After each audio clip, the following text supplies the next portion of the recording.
कुछ नहीं कर सकते। कंसंट्रेशन का मतलब होता है, आप देखते हैं कि विराट कोहली अगर मैदान के अंदर खेल रहा है और उस मैदान के बाहर कितना भी शोरगुल हो रहा है, उसका ध्यान इस पे बिल्कुल नहीं है। मैदान में अपोजिशन टीम के 10-11 खिलाड़ी क्या बोल रहे हैं, बॉलर किस इंटेंशन से बॉल लेके आ रहा है, उसका ध्यान सिर्फ बॉल पे है कि मुझे इसको बाहर छक्के या चौके के लिए भेजना है। इसे कहते हैं कंसंट्रेशन, इसे कहते हैं एकाग्रता। कि बाहर क्या हो रहा है इसे मतलब नहीं है, मेरा टारगेट क्या है उस पे मेरा फोकस होना चाहिए। बट आप ध्यान नहीं दे पाते। मतलब मैं नहीं, मेरा मतलब आपसे ही है कि आप अभी जिस एज में हैं उस एज में आपके पास दो ऑप्शन है कि या तो मौज मस्ती कर लीजिए या अपने भविष्य का निर्माण कर लीजिए। रोज एक ही समस्या हमें आ रही है, हर दिन हमें यही समझाना पड़ता है कि आपका ध्यान सिर्फ मौज मस्ती पे ज्यादा है, जबकि ये वो उम्र है आपकी जब आपको अगर अपनी जिंदगी में महल बनाना है तो उसकी नींव रखी जा रही है। बट फिर भी आपका ध्यान सिर्फ मौज मस्ती पे है, क्या हो रहा है नहीं हो रहा है। रोज इन्हीं सब चीजों के लिए आप कमेंट में आके लिखते हैं इजराइल फिलिस्तीन, इसका साथ दो उसका साथ दो, बिना मतलब की चीजें आप लिखते हैं।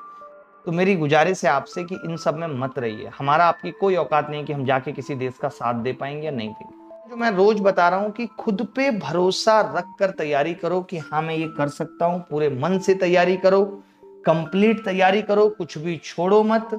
जितना भी कर सकते हो सिलेबस के अकॉर्डिंग तैयारी करो, लिख लिख के डेली पढ़ाई करो, चाहे 4 घंटे हो 5 घंटे हो, बट ऐसा कोई दिन नहीं जाना चाहिए जिस दिन आप पढ़ाई नहीं कर रहे।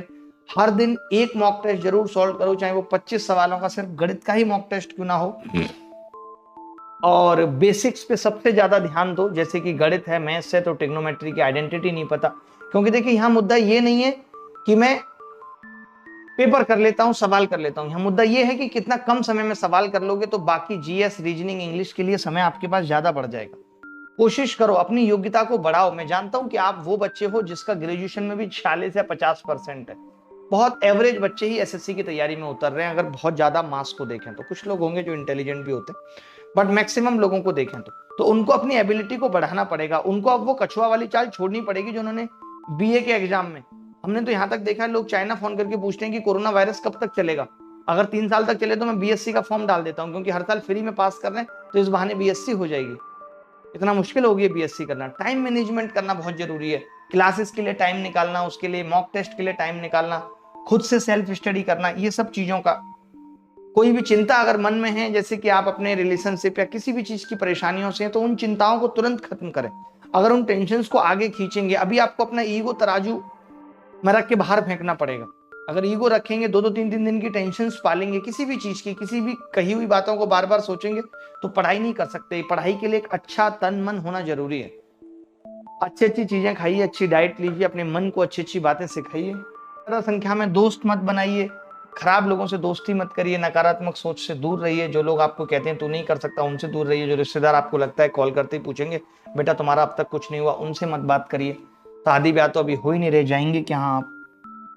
दूसरा, मैं माँ बाप के लिए भी ये कहूंगा कि बच्चों को असफलता भी सहना सिखाएं। उनके अंदर ये डरना पैदा करें कि अगर तुम असफल होगे तो ना जाने क्या हो जाएगा। ये उन चीज को आगे बढ़ने में रोकती हैं ये सब चीजें। मैं हमेशा एक बात कहता हूं कि मुझे हार पसंद नहीं है, बट मुझे हार स्वीकार है। आपको सिलेक्शन ना होना पसंद नहीं होना चाहिए कि नहीं होगा, मुझे पसंद ये है कि मेरा सिलेक्शन हो, बट अगर नहीं होगा तो मुझे वो स्वीकार है। उसके बावजूद भी बढ़ता रहूंगा आगे। जो लोग ये सोच के तैयारी करते हैं कि सिलेक्शन नहीं हुआ तो जिंदगी खत्म है, तो वो उतना अच्छा परफॉर्म नहीं कर पाते। प्रेशर में सचिन नहीं खेल पाता, प्रेशर में लोग खड़े नहीं हो पाते। तो तैयारी करना तो बहुत दूर की बात है। बच्चों को समय देना चाहिए, माँ बाप को अपनी इच्छाओं को बच्चों पे नहीं थोपना चाहिए कि हम ऐसा चाहते हैं तुम वैसा करो। तुम एसएससी के बाद यूपीएससी की तैयारी करना, उसके कामों को उसको खुद करने दें। ये तो खैर बचपन से ही माँ बाप को आदत डालनी चाहिए। और एक डिसिप्लिन बच्चों में मेंटेन करके रखें, कितने घंटे फोन पे बात कर रहे हैं। खैर अब तो आप इतने बड़े हो गए हैं, आपका रूम व्यवस्थित होना चाहिए, आपका मन ठीक रहने के लिए आपके आसपास की चीजें ठीक होनी चाहिए। आप जिन लोगों से बात कर रहे हैं वो हमेशा यही कहने वाले होनी चाहिए तू टेंशन मत ले। आप देखते होंगे कई सारे लोगों का मैंने इंटरव्यू लिया चैनल पे, वो यही कहते हैं सर मेरे 1-2 दोस्त है वो कहते हैं तो तू कर लेगा भाई, तू कर लेगा।